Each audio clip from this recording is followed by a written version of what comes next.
Well, a federal rule that would have likely made your life a bit easier is no longer going to go into effect. And as Fox 43 finds out, it's all because of a procedural misstep.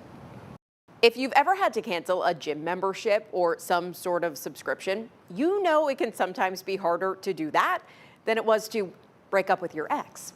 The Federal Trade Commission was trying to make that process easier, but it appears that will no longer happen.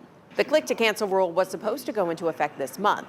It would have forced businesses to get your consent before charging for memberships, auto renewals, and programs linked to free trial offers.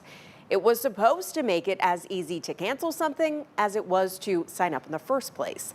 But now it's been blocked by a federal appeals court just days before it was set to go into effect. The U.S. Court of Appeals for the 8th Circuit ruled the FTC made a procedural error because it didn't come up with a preliminary regulatory analysis. That's a step to look at the potential need for the regulation, costs, benefits, and to see if there was an alternative approach. It's required for rules that would have an annual impact of more than $100 million on the U.S. economy. But the FTC said it didn't have to do any of that because it determined the impact would be less than that threshold.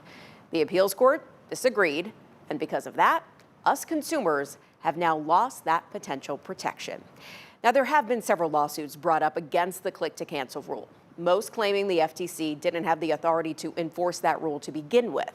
And the rule had already been delayed twice to allow companies more time to comply.